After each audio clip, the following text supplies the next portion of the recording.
حضرت رابعہ بصریہ. کون رابعہ بصریہ؟ یہ وہ رابعہ بصریہ خدا کی قسم جنہوں نے پوری زندگی نکاح کی. اس لیے نہیں کہ سنت تھی پھر بھی چھوڑ دی، اس لیے کہ نکاح کے بعد آخرت کی تیاریوں میں دشواری نہ آ جائے، تاکہ اللہ کی باتوں میں کوئی رکاوٹ پیدا نہ ہو. اس لیے نکاح نہیں کیا. انتقال ہوا تو آج جو ہے نا، آج تو چلتے پھرتے جیب کاٹ دیتے، اور جیب کاٹنے کے بھی نئے نئے طریقے. وہ کہہ رہا کئی دن ہو گئے پتہ نہیں بخار نہیں ٹوٹ رہا، تو بات پکڑ کے کہہ رہا 17-18 کا کرایہ ہوا. ہاں 17-18 کا، تھوڑے بہت نہیں. 70 کیسے اترے گا؟ 1151 1999. تعویذ تھوڑی ریچارج کر رہا. یہ سچی بات ہے، یہ سچی بات ہے. ہماری فرمایا گیا تم پہ جو مصیبتیں آتی ہیں تمہارے اعمال کی بنیاد پہ آتی ہیں، اور تم اسے جوڑ دیتے اس نے کرایا. اگر تیرا دل گھبرا رہا ہے، اس کا مطلب یہ نہیں ہے تجھے کالا جادو کرایا گیا ہے، پیلا جادو کرایا گیا ہے. مطلب یہ ہے کہ دل اللہ کے تذکرے کا خیال کر رہا ہے. جی تو یہ چاہتا تھا اللہ کی صدائیں بلند ہو، لیکن تجھے کئی سالوں کے تو نے کھول کے قرآن نہیں دیکھا ہے، تجھے مہینے بیت کے تو نے رب کا نام تک نہیں لیا ہے. تو یہ چاہتا تھا تو اللہ کا نام لے، اور تو تعویذ کے لیے جا کر کے بیٹھ جاتا ہے. یاد رکھیے گا جب تک دل کے لیے تذکرہ الہی ہوتا رہے گا، خدا کا قسم نہ طبیعت گھبرائے گی نہ کبھی تیرا دل گھبرائے. سبحان اللہ سبحان اللہ. کرا لیں 1199 نہیں 1699 کا کرا ریچارج، 2898 کا کرا. یہ کام نہیں کرے گا. سب سے بڑا جو ریچارج ہے وہ اللہ کا ذکر ہے. سبحان اللہ سبحان اللہ. یہ کرنا شروع کر دو، برکتیں خود اترنا شروع ہو جائیں گی. حضرت رابعہ بصریہ کا مثال ہوا تو بندہ ایک چوری کرتا تھا، اور اس وقت چوریاں ایسی نہیں، اس وقت کفن کی بھی چوری ہوتی تھی.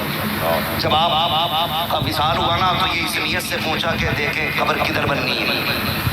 نے نماز جنازہ بھی پڑھی، دفن میں بھی رہا، قبر کا نشان تلاش کرتا رہا. جب اس کو دھیان پکا ہو گیا کہ ہاں یہ حضرت رابعہ بصریہ کو دفن کیا گیا. ٹھیک ہے جی سنیں غور سے. تو پھر یہ رات میں گیا کفن نکالنے کے ذریعے. چور ہوتے تھے کفن چور. جیسے اس نے جا کے نہ تختے ہٹائے مٹی ہٹا کے جیسے کفن پکڑا نا، اندر سے آواز آئی تعجب ہے ایک ولی دوسرے ولی کا کفن چرا رہا ہے، ایک جنتی دوسرے جنتی کی چوری کر رہا ہے. اتنا سنا پسینہ آ گیا، بدن کانپ گیا، گھبرا کے بولا سمجھا نہیں سیدہ بتا تو سکی میں تو چوری کرنے والا ہوں، یہ میں جنتی کیسے ہو گیا. فرمایا رب نے اعلان کیا ہے جو میری رابعہ کا جنازہ پڑھے گا وہ سارے جنتی ہیں. تو جنازے میں کھڑا تھا، رب نے تجھے جنتی بنا دیا ہے. اللہ اکبر. اتنا کہنا تھا دل کی دنیا سے بدلی، اللہ نے اس کو بھی رابعہ بصریہ کے صدقے میں پڑھی بنا.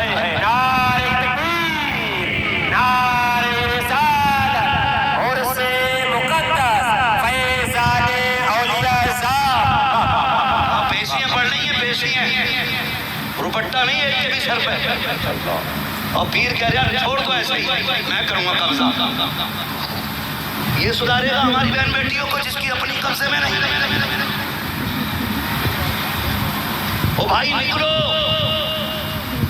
بیٹیاں تعویذ سے نہیں، بیٹیاں ٹوریوں سے نہیں، بیٹیاں عشق مصطفیٰ سے سبریں گی. کیا بات ہے سبحان اللہ سبحان. عشق مصطفیٰ سے سبریں گی. جب دل صاف ہوگا نا خدا کی قسم دیکھنا پھر بیٹیوں کے سینے میں نور ایمان جاگے گا.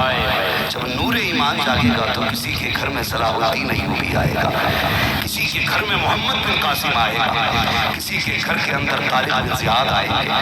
حویلی ہماری ہوگی، آنے والا مصطفیٰ کا غلام ہوگا. اس لیے یہ ضروری ہے کہ بیٹیوں کو تربیت بھی دے، تعلیم بھی دے، تزکیہ نفس اور تصفیہ قلب ضروری ہے. رات کو نہ 2 کام بس ہر نوجوان چھوٹا بڑا بہن بیٹی ساری اس چیز کو اپنا وظیفہ بنا لیں. وظیفہ چھوٹا سا ہے، 10 بار صبح کو حضور پہ درود پڑھنا ہے، 10 بار شام کو حضور پہ درود پڑھنا ہے.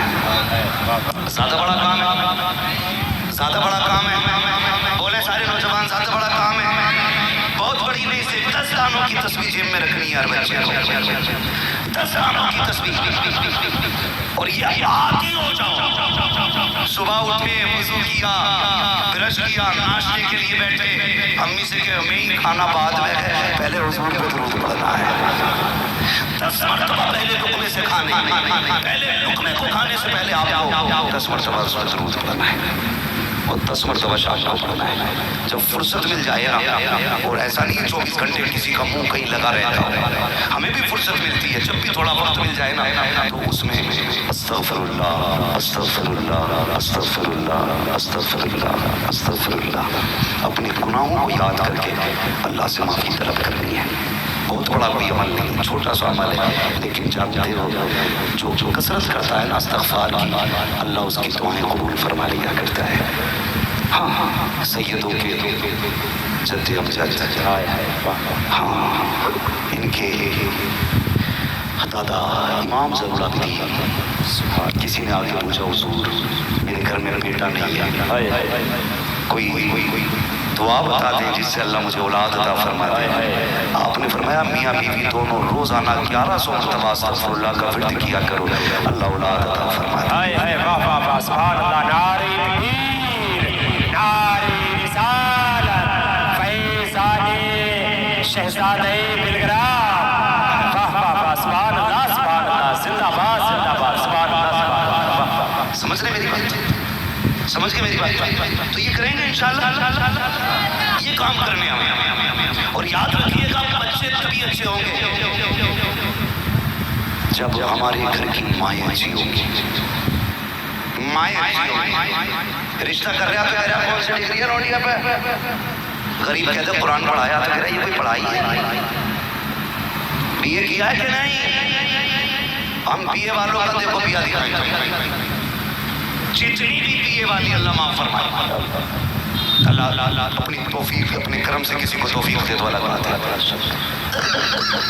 اکثر ہوتا کیا ہے کہتے نہیں ہے میرے بس کا کام نہیں ہے، پانی خود بھر کے لاؤ، کھانا خود لاؤ، بچوں کو تیار کرتی ہے نا، اگر ناشتے میں دیری ہوتی ہے پھر اللہ رسول کی بات نہیں بتاتی، کہتی یہ رہا موبائل، تو 10 منٹ قیام تھے میں تیرا ناشتہ تیار کر کے لاتی ہوں۔ یہ غلطی آج نہیں ہوئی، یہ غلطی رشتہ کرنے سے پہلے ہو جاتی ہے۔ رشتہ اللہ والی بچیوں سے کیا کرو، نیک بچیوں سے کیا کرو، یہ مت دیکھا کرو بلڈنگ دیکھ کے مت کہا کرو رشتہ پکا ہے، گاڑی دیکھ کے مت کہا کرو رشتہ پکا ہے، دیکھ کے مت کہا کرو رشتہ پکا ہے۔ پڑوسی سے پوچھو بیٹی کیسی ہے، اگر کوئی کہتے تہجد ادا کرتی ہے تو سمجھو رشتہ پکا ہے، اگر کوئی کہتے ننگے سر نہیں دیکھا ہے تو کہتے رشتہ پکا ہے، اگر کوئی یہ کہتے کہ اس کے باپ نے کئی مرتبہ حرام کے لقمے لا کے گھر میں رکھے، بیٹی نے ایک لقمہ نہیں کھایا تھا، فاتحے دیے تھے تو کہتے رشتہ پکا ہے۔ اور یہ دستور ہمیں کسی اور سے نہیں، مدینے والے عمر نے عطا کیا ہے، مصطفیٰ کے غلام نے عطا کیا ہے۔ سرداری قبر پلٹ کے دیکھے کون عمر ہے، یہ وہ عمر ہے جو رب کی بارگاہ میں اتنا مقبول بندہ ہے۔ میرے نبی نے کہا تھا لوگوں جس گلی سے میرا عمر گزرا کرتا ہے شیطان راستہ بدل دیتا ہے، یہی عمر ہے جب دنیا سو جاتی ہے، رات کو اپنی ملکیت میں نکلتے ہیں، کوئی بھوکا تو نہیں ہے، کوئی پیاسا تو نہیں ہے، کسی کو کوئی ضرورت تو نہیں ہے۔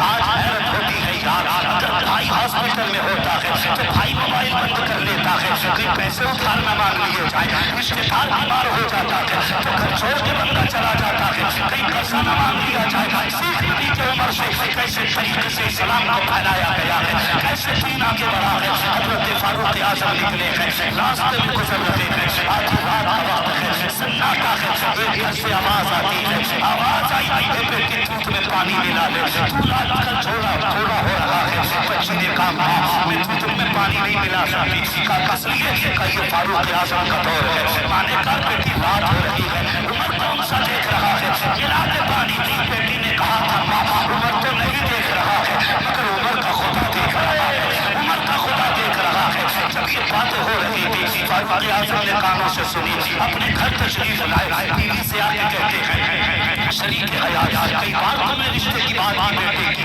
کہ بیٹی تلاش کرنی ہے، آج بیٹی مل گئی ہے، کل رات میں ملی ہے، کہا ہاں مل گئی ہے، کہا چلو تو صحیح ہم ذرا رشتہ مانگنے چلتے ہیں۔ اب عمر کا انداز دیکھو، گھر سے نکلے ہیں، بیوی کو سمجھاتے آ رہے ہیں میری شریک حیات جب رشتہ مانگو تو یہ مت بتانا میں عمر کی بیوی ہوں، یہ مت کہنا کہ جس کا رشتہ لینے کے لیے آئی ہو وہ عمر فاروق اعظم کی گھر کی بہو بنے گی، بلکہ یہ کہنا کہ ہمارے بیٹے کو اپنی دیندار بیٹی کا رشتہ ادا کر دو، یہ مت بتانا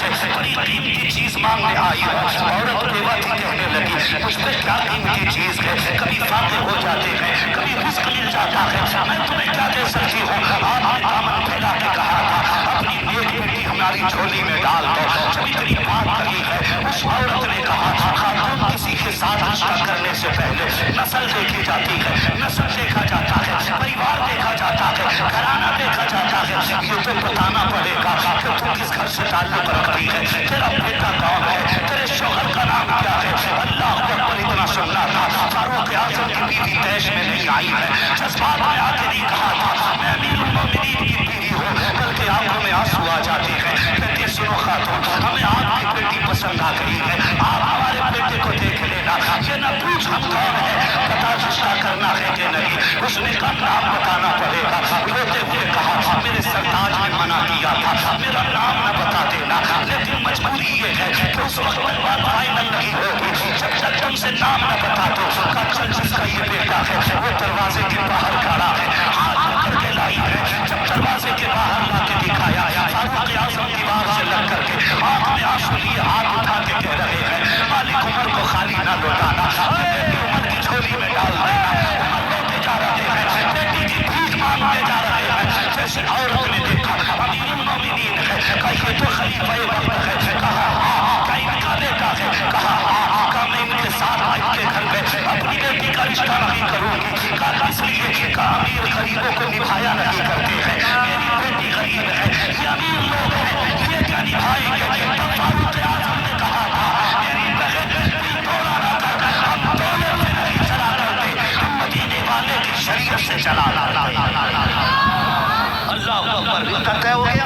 بات سنیں، جب رشتہ طے ہو گیا، رشتہ طے ہونے کے بعد آخری باری آئی، نکاح بھی ہو گیا، رخصت ہو کے دلہن گھر آ گئی، رخصت ہو کے دلہن گھر آ گئی۔ اکثر ساسیں مری جا رہی ہیں کہ بہو ہمیں اماں نہیں کہہ رہی، اور ابا بھی مارا جا رہا ہے کہ میری بہو تو مجھے بڈھے ہی کہہ کے آواز دیتی ہے۔ او بے غیرت، تو بیٹی باپ والا پیار دے کے تجھے بیٹی والی عزت عطا کرے گا۔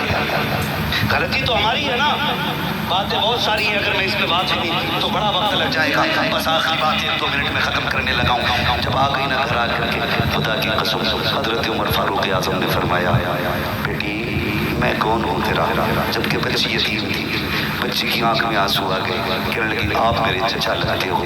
آپ نے شفقت سے سر پہ ہاتھ رکھا، فرمایا صرف چچا نہیں بیٹی میں تیرا باپ لگا کرتا ہوں، میں تیرا باپ ہوں۔ بیٹی اب دل تھوڑا نہ کرنا، جب بھی تیرا جی چاہے تو مجھے ابو کہہ کے آواز دینا، تو مجھے باپ کہہ کے آواز دینا، تو مجھے ابا کہہ کے آواز دینا۔ حضرت فاروق اعظم نے اتنا کہا بچی کی چیخ نکل جاتی ہے، رو کے کہتی ایک زمانہ ہو گیا باپ کی